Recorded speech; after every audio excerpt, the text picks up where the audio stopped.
hand over to Francine. Thanks, Rafat. Like that bit of naming and shaming for the people to sit down.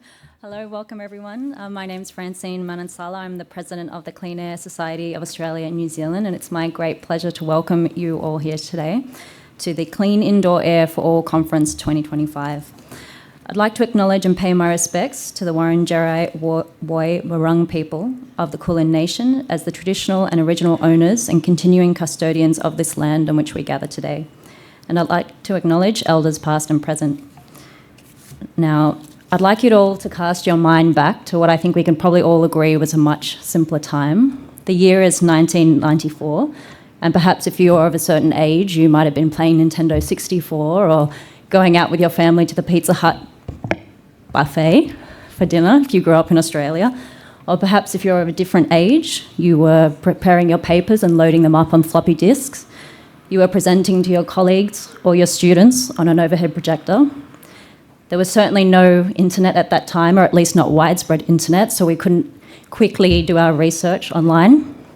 There was certainly no social media. Sorry, keep talking. Okay. There was certainly no social media to share our conferences with our colleagues or to quickly find out what everyone was doing. But what we did have in 1994 was the first ever CASANZ Clean Indoor Air Conference. Now, the 1994 conference theme was an integrated approach, which focused on combining engineering, science, health, and policy to better understand indoor air quality. The 2025 theme this year is Paradigm Shifts, which perfectly captures how the understanding of indoor air quality and management has changed, and a recognition of the connection between indoor air quality, health, and climate. Now, I'm certainly no expert in indoor air quality, and I wouldn't pretend to be in front of such an esteemed crowd, but I can already tell from the conversations I've had only in the last morning or the last day that there is a wealth of information in this room, and expertise, and most importantly, passion. So it's been 31 years, there's a lot to catch up on, so please use this time wisely. We have a great program for you. We have plenary sessions, technical concurrent streams, panel sessions, networking, posters, and the dinner. We're particularly excited to start this conference off with the launch of the State of the Indoor Air Environment report, led by distinguished Professor Lidia Morawska, which is an historical milestone for Australia and its region. I have some housekeeping notes to share with you. There's some very important notes, so please bear with me for a few minutes. You'll find the full program in the conference app. You'll see on your little tag here a QR code, so please use that, which provides all the speaker details, abstract documents, and contact details for the sponsors and exhibitors. All sessions today are being live streamed and recorded, as you can see. The recordings will be available after the conference.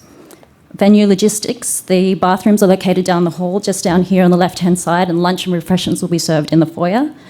We have a group photo today, so please don't leave the room here at 10:30. We'd love you to stay and be part of the photo. In the unlikely event of an emergency, please follow staff directions to the nearest exit. A special mention this afternoon for the welcome reception, which will be held in the exhibition hall. This is a perfect way to ease into the week and catch up with your colleagues. We'll be joined by Lidia Morawska, Anna Maria Arabia, Christina Candido, and Dr. Bronwyn King, for a fireside chat on the first ever UN session on indoor air quality in New York. A big thank you to our sponsors today who helped make this event possible: Eva and Associates, Mycologia, Moat, and Enova. Thank you to our exhibitors as well, Cowan Restoration Group and San Air. A special thank you to Moat, our healthy air sponsor, who will be monitoring the indoor air quality during the conference using Koala, which was a device developed in conjunction with Thrive and QUT. The data will be accessible on the platform through the QR code on each device and displayed in the exhibition hall. For any questions, please see Hamish. I'm sure a lot of you know him. He's sitting there smiling in the back row for any questions at the Moat exhibition. Now, to the juicy part of the day. I'd like to introduce Lidia to open our conference. It's my pleasure to introduce distinguished Professor Lidia Morawska, who is a world leader in air quality science and director of the International Laboratory for Air Quality and Health at QUT, a World Health Organizing Collaboration Centre. She has authored more than 1,000 scientific papers and advised the WHO since 1998. Her contributions to science and public health have been recognised globally, including being named in Time magazine's list of 100 most influential people in the world. Today, she leads the launch of the State of the Indoor Air Environment Report, which is a landmark moment for Australia and the international indoor air quality community. Please join me in welcoming distinguished Professor Lidia Morawska.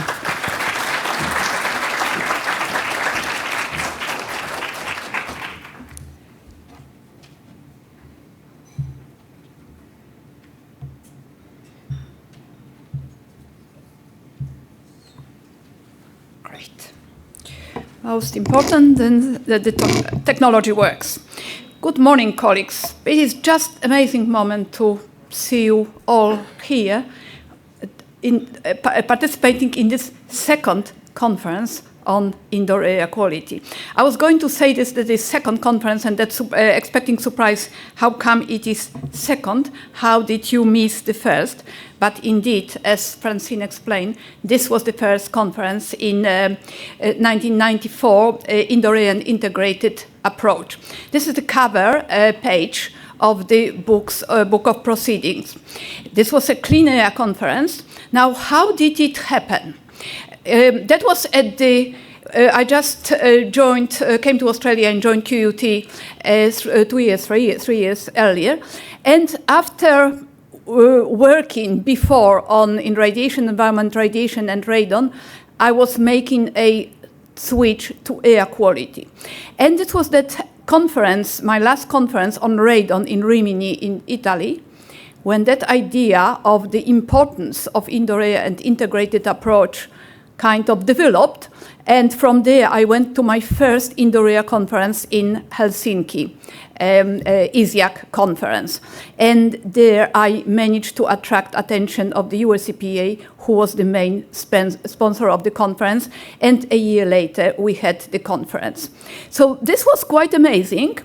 But if you look at this book of the proceedings, so the question was, who were the presenters? Were there any people in Australia working then on indoor air? So the book of proceedings is this thick, and most of the, around 70%, are overseas presenters. This was a relatively large international conference. But these are Australian presenters. Of course, I'm not going to talk and mention individual names. But this shows that already then there was a community in Australia working on indoor air and many papers. So in addition to this, not listed is my colleague Neville Boffinger, who was heavily involved with CASANZ, who also worked on indoor air quality, so he's a co-editor of this. So things were happening, and following this conference, there was even more things happening. There's no time today to just go in details of everything what happened, but just a few highlights. Several years later, a report was published, led by Steve Brown from CSIRO. This is still the most important cost-benefit analysis and cost analysis of the impact on indoor air. No newer report was published yet. There was a growing recognition of the factors contributing to the progress in managing indoor air quality. So the summary presenting what was the global complex political, social, legislative situation, and so on. But then going to typical issues, and those typical issues are the same in Australia as in many other countries. No single national government authority responsible for indoor air quality, responsibility spread between different organizations, and so on. I'm not going to read all of these details. No standards, occupational and environment is treated differently, and so on. So you look at this list, and you say, is this the current list? Where is it coming from? This is from my paper at the Healthy Buildings Conference in 2000, 25 years ago. The list is as current now as it was then. So in terms of legislation, not much has happened.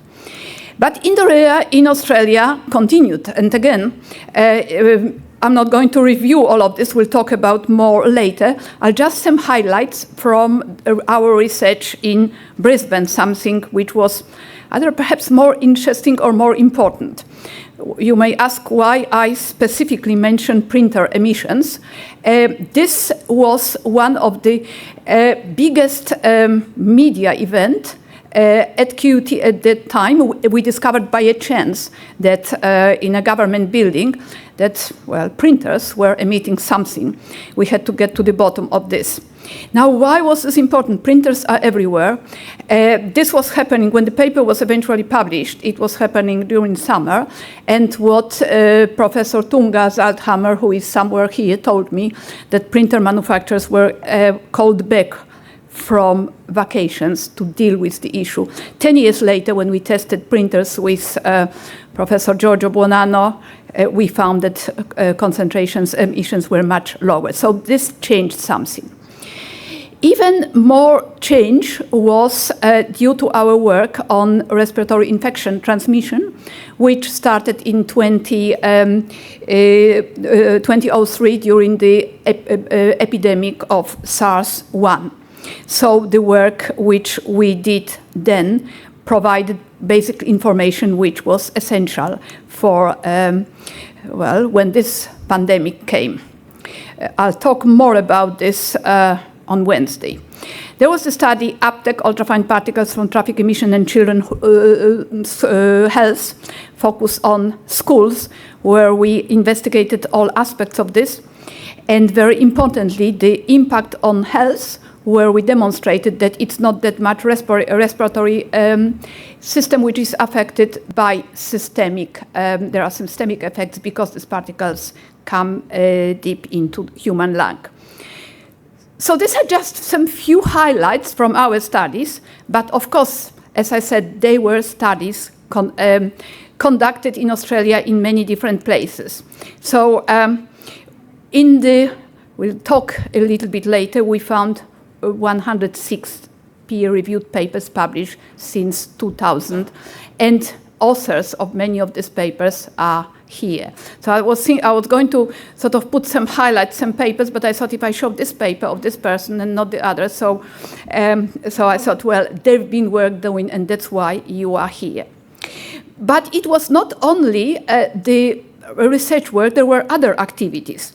In particular, CASANZ established, well, not by an accident, in 1994, this special interest group of indoor air, which has been doing work bringing people together. So there's been a lot of activities. But a critical moment came 5 years ago.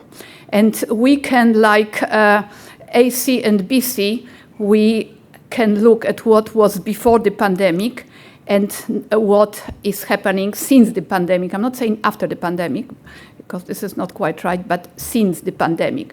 Now, there's been an explosion, basically, of all kinds of things. And just sort of a few highlights from this. But one point before this, there were bushfires. That was summer 2019-2020. Okay, we all know about bushfires were affected more or less. But if you look at these media highlights during the bushfires, you see that many of them focus not that much what was outdoors, but what was indoors. Parents worry about air quality in schools. In the corner, those journalists reporting in Canberra why they are outside. Because inside, a smoke alarm went off because of the air which penetrated from outside. So this brought this attention on, well, it's outside, but it really is inside and it's affecting us. Well, and then came this. When the Director General of the WHO tweeted that the virus is not in the air, well, something had to be done. Well, it had to be done globally, not only in Australia, and that was the work of the group 36, which I established. And after this open letter was published 3 months later, at the beginning of July 2020, the WHO accepted that the virus is in the air. Now, there are, according to my count, 5 members of the group 36. Can Can you stand up, Giorgio, Guy? Who else is here? Tunga? I thought there was one fifth person. So this was a very important work. We later made available all the communication with the WHO and published this in this paper, COVID-19 and Airborne Transmission, Science Rejected, Lives Lost. Can society do better? Washington Post considered this as one of the four most important elements of fighting COVID. So this was happening on a global scene, but led from Australia with Australians, so, and this changed how things were seen. So we have research, we have this influence in policy, but that explosion of activities included many different things, in particular art. So it was this exhibition in the Queensland Gallery of Modern Art area, bringing the invisible. I was part helping with this exhibition. Of course, it is art, and of course, it's not only indoor, it's outdoor area, but, well, it doesn't quite see the boundaries. So I was asked to write in the catalogue of the gallery and sort of bring this, again, I'm not going to read this, take a deep breath, and sort of bringing this invisible to be recognized.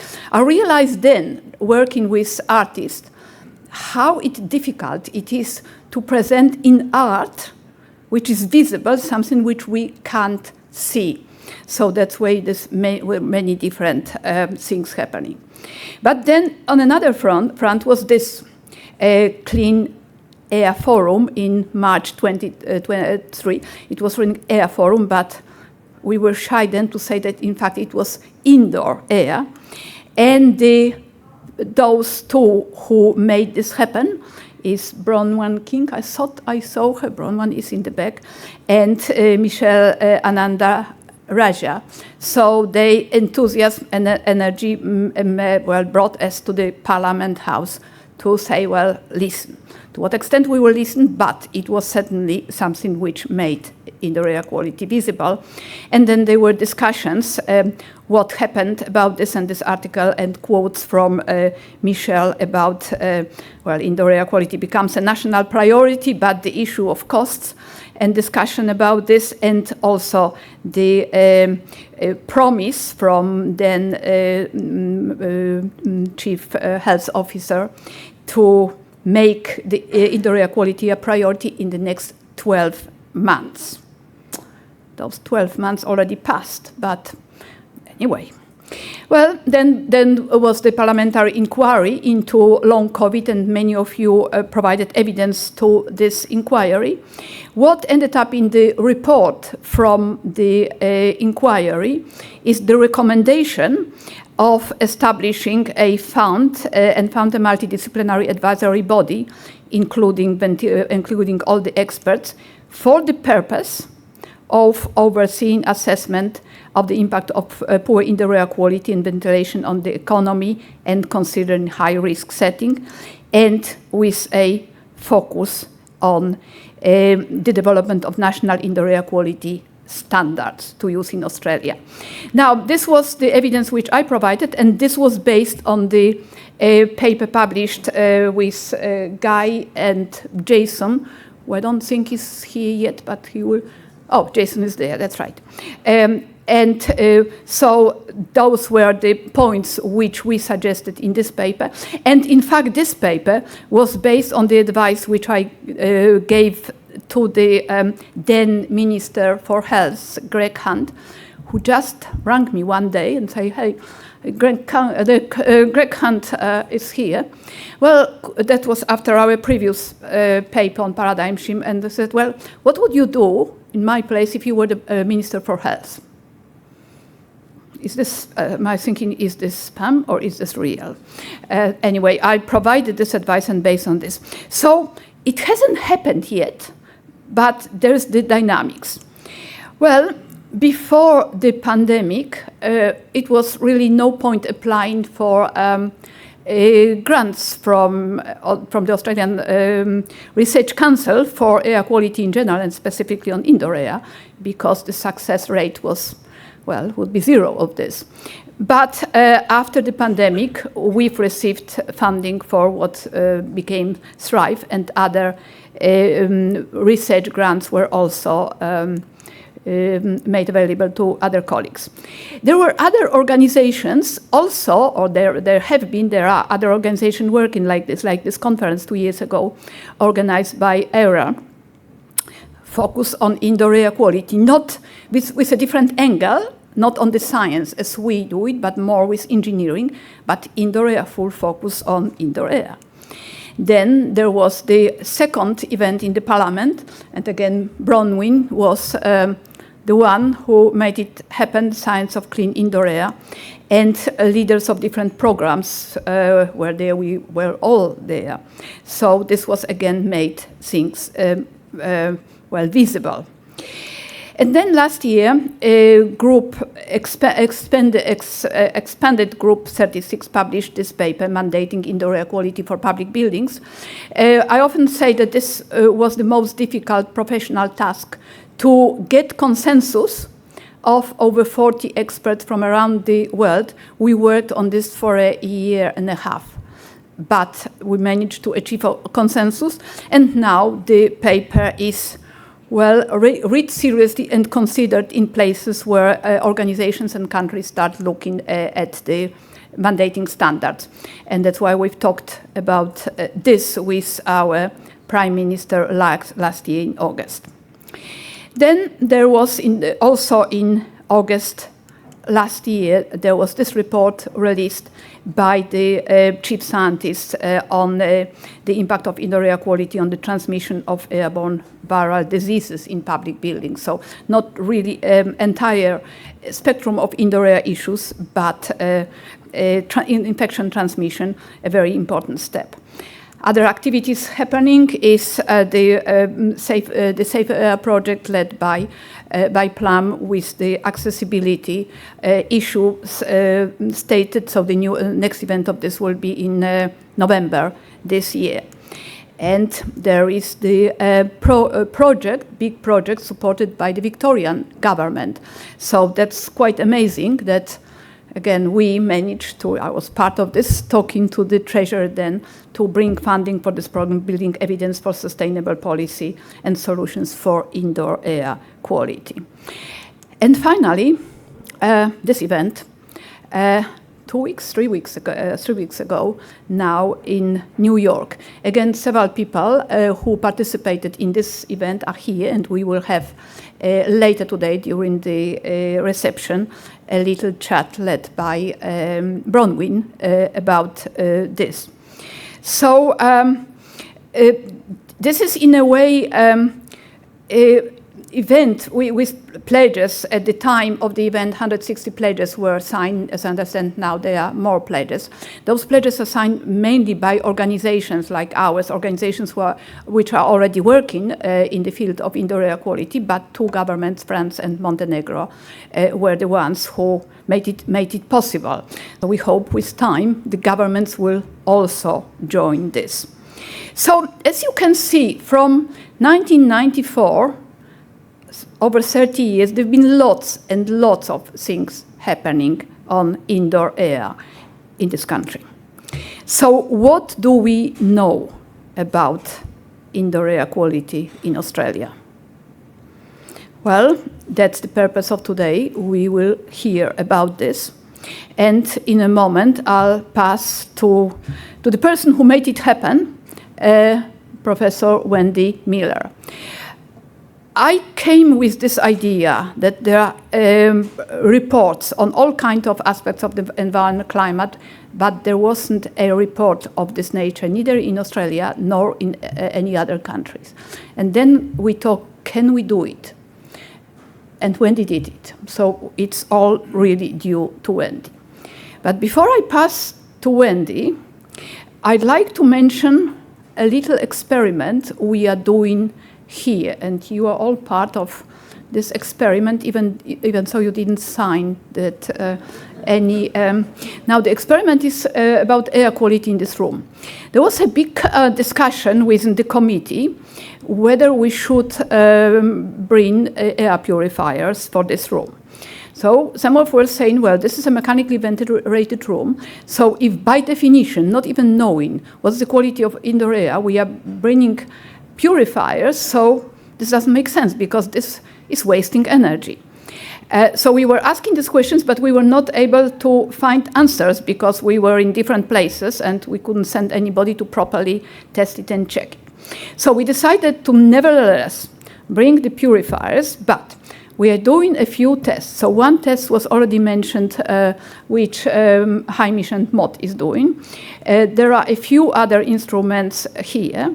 Giorgio Buonanno is doing a proper risk assessment, and Simon Witt will be investigating the ventilation system of this, maybe not the whole building, but this room.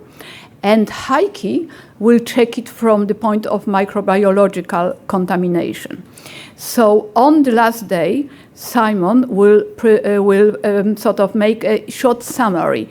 Did we need air purifiers or we didn't, or we don't know? So this is experiment we are all doing and you'll find out on Wednesday. So is this, Wendy?